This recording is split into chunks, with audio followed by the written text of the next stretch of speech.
Hey, friends, and welcome back to another episode of the Rev RX podcast. And I'm so thrilled to have with you our special guest today, Joshua Carter. Josh, man, welcome to the show. Hey, Chad, I appreciate you having me on. I'm excited. Josh and I have known each other from Little League coaching. I helped coach his son in T-ball, kind of the herding cats age, you could say. And we both coached. We were head coaches of the 7 and under All-Star team for both of our sons' teams this year. And we kind of leaned on each other some, me more on him than him on me. But Josh has a great background in coaching, been a great resource for me. But he has an incredible story beyond coaching. The story that you're going to hear today is one that has absolutely touched me. I wasn't aware of the complete story until just recently, and it has blown me away. I was listening to the story with tears in my eyes, and man, I can't wait to share that with you. But before we jump into the goodness of God that's just all over your life and all over your family's life, Josh, tell us a little bit about yourself, introduce us to our audience, and just help us to get to know you a little better. All right, Chad. Hey, again, thanks for having me on. I am originally from Brantley County, Georgia. I tell people Waycross because most people don't know where Nahunta, Georgia is. Yeah. I am a dad of 3 and a husband to Hope Carter, and I have been a lifelong educator. I teach at West Lawrence Middle School. I've coached a variety of sports throughout my time. I was the head baseball coach at West Lawrence High School for 5 years before stepping down. I currently am the West Lawrence Middle School softball coach, and all along my journey, I've coached multiple sports. But I love sports. I think they teach life lessons, and we live here in Lawrence County. We've been here for 10 or 11 years, and this is where we plan to stay, and we love it here. Great community here, and I'm excited to be on and excited to share our story, what God's done in our life. Yeah, and we've been in Lawrence County about the same amount of time, and we're transplants as well. But I'm really glad our paths have crossed, and I've just really always looked up to you and Hope, and realized that there's something special about you guys, and what it is this the incredible thing that God's been doing in your life for the last several years. Now, you'd mentioned that you met Hope and y'all got married. I'd love to hear kind of a little bit about how you met, and then you guys got married, and you wanted to have kids, but not immediately, right? That's right.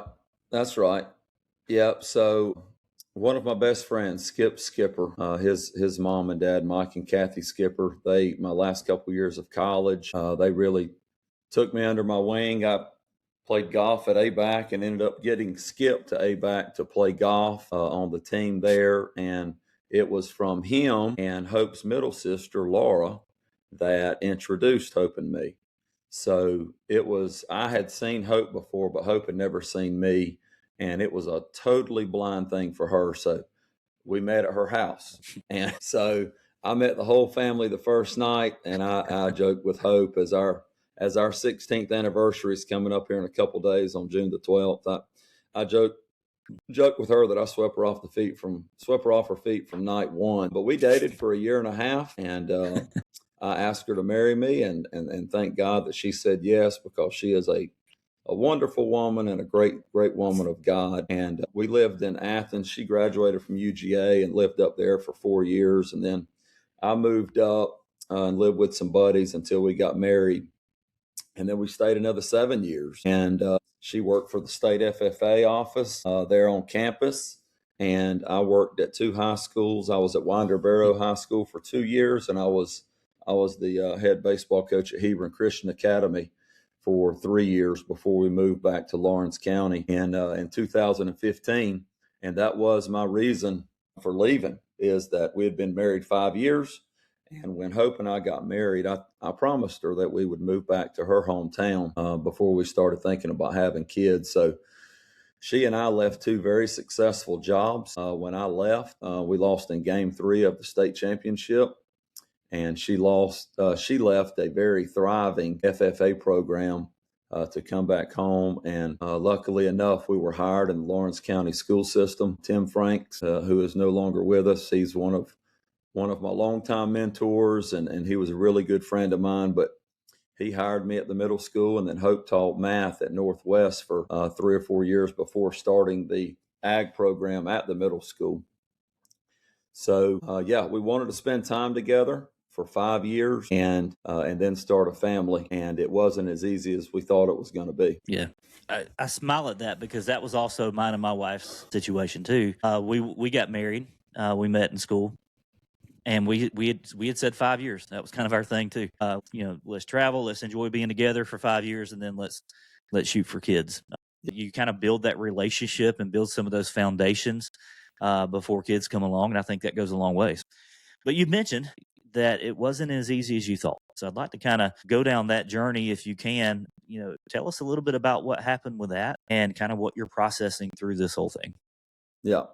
So when I was at Hebron Christian, I was a very, very young guy as a head coach. I got my first job at 26, and one of my mentors, he's really like a second dad to me, Bob Cole, helped me get that job. And Bob is one of those guys that is a godly man. He is a either it's right or it's wrong type guy. And he's a life lessons type guy. So I learned a lot of life lessons from him. But there were a couple things about marriage that he told me, and it has stood the test of time. One, he suggested that Hope and me plant a tree together. And if we can water that tree and have that tree survive for a year or two, then he suggested we get a dog. So we did that as well, and the dog didn't die. And then he said, if you can keep that tree and keep that dog alive, then you can think about having kids. So we moved back home with the intention of starting a family relatively soon. And I love my folks at Hebron Christian Academy. It really caught them by surprise because we were in the middle of a state championship run, and here I am driving down here before practice for interviews, and they just weren't sure that was the real reason, and it was the real reason that we left to get back here. And we tried to have kids, and it just wasn't happening as quickly as we thought. And until that happens, you really don't think that will ever happen. There's no reason for you to think any differently because, everybody around us at the time were having kids very easily. So after a year and a half, Hope and I decided to get some tests done. And there were some things medically with her that weren't in our favor. And there were some things medically with me that weren't in our favor. So we really had both of our backs against the wall. And we thought about several different avenues, Chad.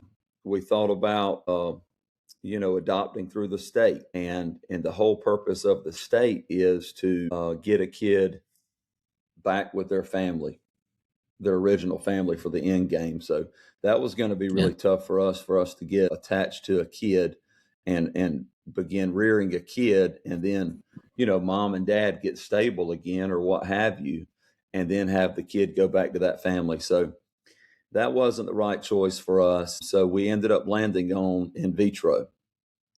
And that was probably one of the hardest things that I've gone through in my life is the in vitro process. And I really didn't have anything to do, but just seeing my wife go through the mental struggles and everything that goes along with not being able to conceive and bear a child, and trips back and forth to Jacksonville constantly.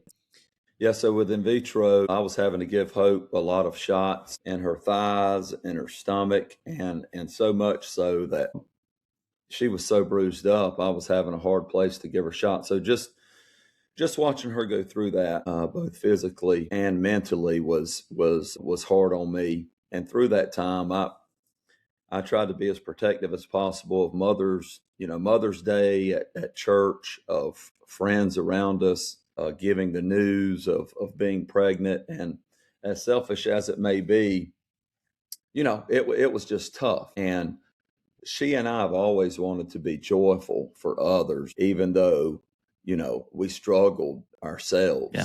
So, and people, if you've never gone through infertility, people just really aren't mindful and tactful. Not that they're meaning to hurt anyone, but it's tough. And we didn't want people to act any different around us. And most of our friends didn't. But Yeah, that part of our story was really hard. Yeah, and it's one of those things. You're right. If you haven't been through that journey, or have a loved one who has, you just aren't aware. And I know, like when we were waiting our 5 years to have kids, and we didn't like exactly tell everybody, hey, we're going to wait 5 years. But people would be like, "Aren't y'all going to have kids? Like, when are y'all going to have kids?" And when you say that to somebody that's going through some of these things, I mean, you're not meaning anything by it, but it can hurt because you're kind of like, I'm working on it, or That's you right. can't help it. And Mother's Day comes around, and that's just sometimes that's a very joyful time for people, celebrating the mothers in our lives and the great influences that we've had. But for everybody, that's not a positive day. Maybe those who have lost their mother, that's not a joyful day. Those that are trying to become mothers and can't, that's not a joyful day. Those who have lost children. So you're right, and I think that's maybe a cautionary tale for some of us. If you haven't thought about that before, it's something to think about. And with all of these things, kind of what was the end of that? You mentioned IVF and some of these things. So Yeah, so the doctors told Hope that she would be lucky to have 2 eggs that they withdrew from her, and they ended up withdrawing 13 eggs. So we were extremely happy about that, and well, very encouraged in a time in our life where there wasn't a whole lot of encouragement. So, and 7 of those eggs fertilized, but none of them made it to the embryo stage. And I remember that phone call like it was yesterday. We were both at the old West Lawrence Middle School teaching, and Hope had tried calling me, and I was teaching, and our secretary, Beth Martin, buzzed me in my room and said, "You need to call Hope." And so I called her, and she gave me the news that none of our eggs survived. And so that was a very dramatic day for us. And our principal at the time, Reed Waldrop, was very gracious. And he told us, he said, "Look, y'all go home, y'all be with each other, and take as long as you need." So a very dramatic time for us. It's Chad, it was like a roller coaster, man. I mean, you feel like there's hope, and then the hope gets ripped right out of your hands. And I just wanted to be there for Hope, and I wanted to be there for her emotionally, and do everything that I could. But for us, it was like $20,000 to $25,000. We felt like was down the drain, and yeah. The doctors encouraged us to do it again. So we kind of had to take some time and rethink and reboot ourselves after that. Yeah. And at that point, is that kind of the last straw when it comes to being able to have children? Was there a point where they're like, "This is all we've got"? Yeah, we actually talked about surrogates, and Hope and I had talked about that, but we decided not to go that route, and we knew that God had something in plan for us. At that time, we were not sure what that plan was, and it's tough, man. It's tough to walk by faith in those trying times. But I was telling a buddy last night, Eddie Floyd, that me personally, I don't ever see it when I'm going through it, but when I look back years later, I can see God's hand in everything, and I can see Him intertwining our stories, and you can really see His hand working out His will and the best thing for our lives. And that's the thing, is in the moment, a lot of times we don't see it, and a lot of times it's easy to lose hope. And that's the case in any situation. I think it's easy to lose hope when we don't see how this story is going to end, and it's not going the way we want it to go. This is not how I would have drawn up life at this point. And I don't know what's going on. And seeing the hand of God is a lot of times in retrospect as we look back. Now, as you begin to move forward, you begin to pursue adoption, right? And that's of course how we got Hatcher. And Hatcher's such a good kid, man. What a blessing he is. But tell us about Hatcher and how becoming parents through adoption kind of changed your plans for life, but then was able to kind of adapt to that and really thrive in that role as dad. Yeah, Chad. So we had no clue about adoption, and we had looked at different avenues. We decided to go private adoption through an open door adoption out of Thomasville, Georgia. And we were unaware of the cost, the expenses. Hatcher was about $50,000, and we wouldn't have been able to afford that on our own. Our family and our friends in this community raised a lot of money for us, and they really paved the way. Yeah. And had it not been for them, we would probably still be paying for Hatcher. So, adoption in itself is super, super heavy. Just the paperwork, and I've got a stack of all of Hatcher's stuff from day one of us going through the process, sitting in our safe in our room. Wow. But we went through that process. The case study for adoption is super, super heavy. It's almost like you're being interrogated 4 or 5 times by a caseworker, and you've got to make a life book of, you're trying to put your life into a book, and they show prospective moms this book, and ultimately that's how you're chosen, by the mom. So Gotcha. we were put in the adoption pool, I believe it was, Chad, in August of 2018, and we expected to wait, a year, 2 years, 3 years is typically a good waiting period. And we were in the adoption pool for less than 2 months, and I'll never forget it. I was leaving school, driving to Dublin to play a softball game, and I got the call. They had called Hope, and she didn't answer. I got the call, and man, I just broke down in tears because we had been chosen by a mom to be parents of her kid. So from that point, it was just utter celebration, man. And so we were able to meet Hatcher's biological mom before she gave birth to Hatcher, and that was good. And going through that process, there were just some red flags that we didn't know up until his birth if we were going to get him or not. But God had his hand on everything, man. And Hatcher was born on Thanksgiving Day, November 22nd, 2018. So he was truly a blessing to us, and he's still a blessing today. So he's 7 years old, and we're very biased, like a lot of parents, but he's a cool individual that's I feel like he's wise beyond his years, but he knows his story.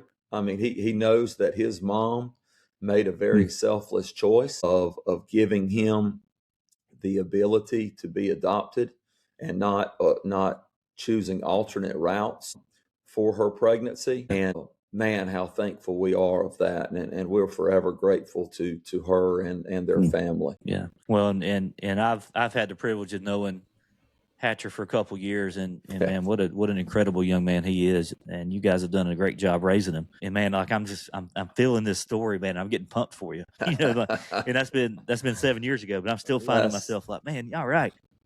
That's right. Because there's just so much emotion there, from the hurt and the pain of the, of not being able to do it the way that you wanted to do it, and then. Okay, well then God's really had his hand in this adoption thing. And so Hatcher's born, and you get him, and hey, it seems as though, this isn't, adoption is not really a backup plan per se. Yeah. But we see here that, it might not have been your chosen method, but God had plans for Hatcher before he was born. And he laid that path ahead of him, and you guys were perfect for him. And so you're living life as the Carter family of 3. And from my understanding, there comes a time where you begin to realize, okay, maybe we want to be Carter party of 4. Talk to us a little bit about that and your decision to go through the adoption route again, and what was involved with that. Yeah. So, it was, I've just always had a feeling, Chad, that regardless of the medical impossibilities with my body and the medical impossibilities with Hope's body, and we're not getting younger at this point, but I've always had a hope and feeling that the good Lord will bless us with a child, and it never happened. And I've told Hope from the get-go, whenever we started down this journey, that if she wanted to adopt 4 or 5 kids, we may be broke as a joke, but whatever she wanted, I'm there for it. I'm gonna support her, and we're a family, Yeah. and we're on this journey together. So we did. We decided to go down the adoption path again. We went with an open door again, and this time it was a it was a much different experience in many ways. We had to go through the case study and had to go through everything again. They had gone up on their prices significantly, $5,000 to $10,000 more. And we waited and we waited and we waited. And in the adoption world, Chad, the more specific you are, typically the longer you wait. But Hope and I have always wanted to have a boy and a little girl. We don't always get to choose that, but that was one of our preferences, is that we would love to have a little girl, but we would take a little boy as well. So you're going to go through this journey again. You're looking for a little girl this time. There again, a lot of waiting, right? Tell us about how her day came and how you became a family of 4. Yeah. So we're going on 2 years in the, year and a half, coming up on 2 years of waiting. And we were just, our patience was dwindling, Hope's in particular, and mine as well. So we were going to give it until October of, what would that be? October of 24. And we were going to close that chapter of our life. And we were going to be a Carter family of 3. And Hope had made peace with that, and I had made peace with that, but God had other plans. June the 2nd or 3rd, my coaches at the high school, my assistant baseball coaches and I were hosting our annual kids camp. And Hope, bless her heart, she always comes out every year, and she helps with the young ones, the 4 and 5, 6-year-olds. So we were wrapping up day 2 of camp. Bless her heart. And so we were wrapping up day 2 of camp, and typically day 3 of camp, kids come out and play a lot of games, different games we come up with, and then we slip and slide at the end of the day. So it's a big day. So they were getting geared up for that and getting ready to leave on day 2 to come back day 3. And I see Hope at the end of the day. Kids are getting ready to leave, and I can tell she's got a look of I guess bewilderment on her face, and she tells me that the adoption agency called and they have a baby girl that needs adopting. So Hope said, she said, I want to go get her now. And I told Hope, I said, well, let's pump the brakes and let's find out, because this mom had dropped in. The adoption agency knew nothing about this mom until she dropped in and had Emalyn. And when we talked to the adoption agency, Emalyn had been in the hospital by herself in the NICU for 2 to 3 days. So we talked with the adoption agency and found out as much as they knew about Emalyn, and they gave us 3 hours to decide. And we came home and talked about it, and we made the decision to go get her. And the first person we told was Hatcher, and he was super excited. And my wife, like any mom, she was just a little panicked because it was dropped on us. We had nothing set up. We had nothing. And I told Hope, I said, babe, all you need for a baby, in my mind, you need a crib, somewhere for them to sleep. You need some formula, something for them to eat. That's right. And you need some diapers, somewhere for them to poop, So we got those 3 things, and we took off to Columbus the next day, and we came home with baby Emalyn. Man, how wild.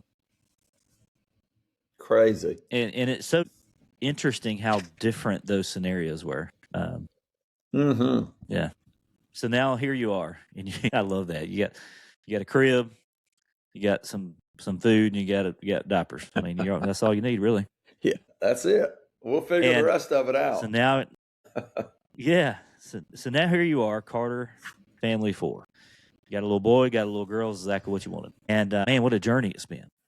The waiting and the disappointments and the failures and the highs and the lows. But here you are. And I'm not sure about the timeline, so you're going to have to help me here. Yeah. there was a moment at your church, Liberty Church, here in Dublin, and there was a Yep. moment at church, and they were preaching on Hannah. That's right. Of course, we know Hannah wanted a baby with all of her heart, cried out to God. The pastor was preaching on that, and he had an altar call. Now, was that before you got Emalyn? That was before we got Emalyn. Yeah, it was Mother's Day of 2024. So tell us about that Mother's Day at church, and kind of walk us through that situation. Yeah, so as I prefaced before, Chad, Mother's Day was always tough, man. Yeah. We always went, but it was always a struggle. And I could see it all over Hope every Mother's Day. And I did my best to protect her emotionally. And we had been to the altar multiple times and prayed over multiple times and prayed ourselves multiple times. Years of praying in our own home multiple times.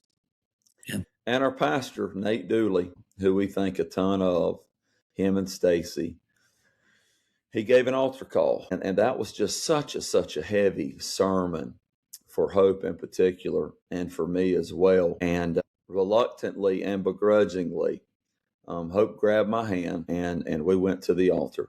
And we boo-hooed like two big babies. And our pastor came over us and put his hands over us, and he prayed specifically for Hope's womb to be open and to conceive a child. And if I'm not mistaken, Chad, he said within 3 months. So whenever we got the news of Emalyn, Hope and I automatically go back and think, thank you, God. This prayer happened. Yeah. We feel like we've been very faithful, and we got our baby girl. And she was 5 days old whenever we got to her. 4 or 5 days old whenever we got to her. But now we're Carter family of 4 with a little boy that's 5 and a newborn baby girl. Well, that prayer was very specific, wasn't it? Super specific, yeah. And it was a prayer to open her womb. And then, when Emalyn comes, like, man, God, look at here. This is what happened. Symbolically, the womb was open. We have this baby girl through adoption. Praise the Lord. He has heard our prayer. Absolutely. But that's not the end of the story. Tell us about the surprise. Yeah. So, man, we're Emalyn. Very, like you said, very much a different situation than Hatcher. Emalyn had a very rough start. We just celebrated her 2nd birthday, June 1. We probably shouldn't have come home from the hospital with her because she was so small. And then when we got here and had our doctor's appointment on Monday, we brought her home on Friday and had her for the weekend. They wanted to put her in the hospital, and I begged for just to give us another day or two with her to try to get her to eat, because she would not eat, Chad. We literally had to strip her down, put wet washcloths on her, because all she wanted to do was sleep. So, it was a rough time for our family. No sleep with a new baby, and that is a given. But she wouldn't eat, and she was already petite as it is. So, 2-3 months roll by, and she's getting better. She's getting better day by day.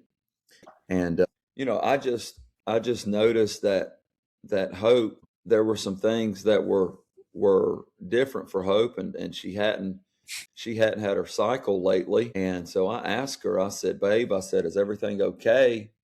And she said, yeah, babe. She said, everything's fine. And, more days go by, and, I asked her again. She said, everything's fine.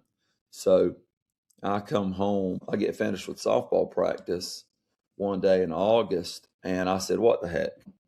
We, in 14 years of marriage, Chad, we've done 1 or 2 pregnancy tests. But I stopped by the Dollar General, and I said, I don't even know what to ask for, but I'm going to get 2 different pregnancy tests, and of different brands, And I got home and came in the door normal, and I go in the bathroom, and unbeknownst to me, Hope had ordered and had 2 pregnancy tests delivered to our house from Walmart. And there on the counter was a pregnancy test that said we were pregnant. I mean, I was I was crying, but I was laughing as well. Yeah. And I look at Hope, and I remember it like it was yesterday. I was in the bathroom looking at that pregnancy test and crying and laughing at the same time, and she is absolutely bawling in here on the couch because it had been so rough with Emalyn trying to take care of her because she did have such a tough start. And now Yeah. we've got a newborn, and we find out that we've been pregnant after 10 years of trying. And I told her, I said, babe, that is some of God's irony and some of his humor. So Yes. it was tough, brother. It was tough around this house for a while because, now Hope thinks that we need to add on to the house and get a new car. And we're going from a new family of 4 to looking to a new family of 5. And, I look at Hatcher, and he's going through just as much or more change as we are, going from a single child to possibly one child of 3 within the next, 7 or 8 months. Tell me God doesn't have a sense of humor. So now, you mentioned in the beginning of the story, you're a dad to 3 kids. So you've got Hatcher, you've got Emalyn, and then tell us about the baby. Yep. So we've got Evie. She's about 14 and a half months old. So her and Emalyn are 10 months apart, and she's done great. She is truly, as is Hatcher and as is Emalyn. They are, and as is every child. I don't know how, for the life of me, that people can walk on this earth and believe there's not a God, when all you have to do is look at humanity and look at everything that happens in a 9-month cycle to have a child born, and everything that that has to go right. And that's something that Hope and I struggled with so much, and we feared so much, Chad, that something was going to be wrong because it had taken us so long. And doctor's appointment after doctor's appointment, man, were great.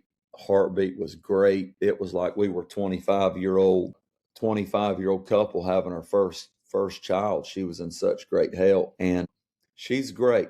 She is fantastic. She loves life. Emalyn has a great personality, and she's a fighter. She's very independent, and our son is a fantastic big brother.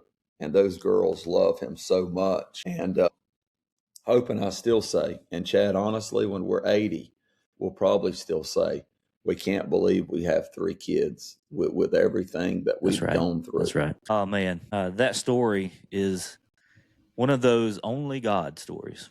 You could not have drawn that up in your wildest imagination, but God has been all over it. God's goodness is all over you, brother, all over your family. So as we reflect on that story, man, and what an incredible story it is, a couple truths come to mind for me. And it's truths you've lived out. You know them better than I do. But it's things we see in Scripture. Things like God is good even when the answer is not yet. There's this temptation, I guess, to kind of think that when God says no or when God says not yet, that he's withholding something from us. But realizing that God's delays are not his absence, that he's still working in the background beyond what we can see. And I see that in your story so strongly, because there's so many different turns and so many different paths. And, like you said, it's hindsight. You can look back and see his hand in all of it. But in the moment, man, it's hard, isn't it? Man, it is. It really is. And Hope and I, multiple times in our life, I was wondering if I'd done anything wrong in my life, and, to not be able to conceive. And Hope felt like many times she was being punished for something. And Chad, I'll be honest with you, man, and I've shared this with you before, but I really believe that had we not walked by faith and adopted Hatcher, and 5 years later, had we not walked by faith and said yes to that unknown phone call of adopting a baby girl whom we knew nothing about, I really believe if we hadn't adopted both of those, I really don't think we have Evie now. I think that was a reward of obedience from God for us taking two of his children under our wing. And we're just as blessed as they are to have them as our kids, and for them to have us as their parents. Thanks for sharing that, and for your transparency through all this. Oh yeah, brother. It's hard to be vulnerable sometimes with those things that matter the most, but I'm convinced, man, that the things that God does in our lives, that we're supposed to tell everybody else, and people will get encouragement from that. People may be on the verge of losing hope right now, but when they hear this story, they're like, you know what, God's not done with me either, and that's what it's about. But then I think about prayer. Man, what have you learned about the power of prayer through this process? I was just telling a buddy last night, referring back to Eddie Floyd again. Eddie and I are very, very good friends, and he shared with me many times that every single night that all four of his kids and his wife would get down and pray and beg the Lord for us to have a biological baby. And they did that fervently, and they did that consistently. And we had a great conversation last night as we were celebrating Emalyn's second birthday last night. But, I've heard it said many times before that prayer is a Christ follower's superhuman power. And I'll tell you, Chad, I don't pray nearly as much as I should. I go through spurts. I've done a lot better recently. I pray with our kids every night, and Hope prays with our kids every night. But it's important that we have our own personal prayer time as well. But for those out there that believe that prayer does not work, it definitely does. And that's such a fickle thing, Chad, because, like in 2000, I was praying for my dad to be healed of cancer, and it didn't happen. And I understand, and I fully trust and fully believe that was God's will for my father's life, and that was his time that he was called home. But our minds can't handle the capacity of what God's doing, like you said, behind the scenes. And I really think that we're only privy to a very, very small piece of the puzzle. And it's for us to trust, right, and for us to have faith in what's going on. That's so good. And, I think we could all pray more, so there, I appreciate you sharing that, because I think that hits us where we are. We could all do it more. We could all do it better. But hey, it's that lifeline between us and God. And and I'm also reminded too that the way God writes our stories points others to Him. There's moments, and for you guys it was infertility, and for you guys it was walking through this journey you just described. For other people, it's different parts of life. But you know what? There reaches a point where we realize, okay, I'm no longer in control of this thing. And when we lose control, sometimes we don't like that. But when we lose control, and we call that surrender sometimes. It's when we lose control, we give up control. Control maybe we never even had. Yeah. That's when God can really work, because now we're not trying to do this thing ourselves. We can get out of the way and let Him write our story the way He wants to write our story. There's no way you guys could have drawn this up yourself. It wasn't in your strength and your power. You were obedient through the steps, but ultimately your story points to God, doesn't it? That is correct, man. It really does. And you walk in our house, and it's a story of God written on all the walls, all the pictures. And Chad, you said it great. We as humans are not very good gods of our own lives. And it doesn't take long for us to figure that out. And the only way to do it is to submit to God and understand that He truly has our best interest at heart. Brother, thank you for sharing with anybody that'll listen how good God has been to you. The story He's written in your life, your family is precious. And I'm so thankful that our paths have crossed. And man, if there's somebody out there right now who's struggling in their relationship with God, whether it be unanswered prayers or whatever it may be, what would be your closing advice to them? I would just say stick with it one more day. Just do it one more day. And every day you just do it one more day. I've heard people say that, and I truly believe that. If you do it one more day, and you keep doing it one more day, and you stay fervent, and you keep beating down the doors of heaven, I can promise you the good Lord's hearing you. The answer may not be what you want it to be. Yeah. But he is hearing you, and the answer may be no, and it's for a purpose of that time. But I can tell you from our family's experiences, Chad, and for your audience, our timing is not God's timing. Yeah. Wise words, man. For somebody who's lived it and realizing, God knows way more than we know. And as the famous 90s theologian Garth Brooks said, sometimes I thank God for unanswered prayers. He knows what he's doing. And God has been building this unique story that's only yours for this entire journey. But it wasn't until recently where we could kind of see those pieces coming together and see the end product. And I think that's a message for all of us. Don't give up hope. God's still working in your story. It may not look how you want it to right now, but trust him. He always has your best interest at heart. He knows more than you know, and he can do more than you can do. But God is good all the time. In the yeses, the nos, the maybes, the not yets, and hold on a minute, I'm doing something better. So, Josh, man, you're a blessing. Thank you so much for being here with us. Thank you for your transparency and your vulnerability and sharing with us your story. Man, what a rich conversation this has been, and I can't wait to see what the Holy Spirit's going to do with it. I appreciate the opportunity, and I encourage all your audiences. We go through different trials and tribulations and triumphs in life, and when conversations end, that's where trouble begins. So talk about it. Find somebody to talk about it. And I appreciate the platform that you've created and how God's using you and your story. So thank you so much for getting our story out there. So Josh, bless you guys. Send my best Thanks, to Hope Chad. and the kids.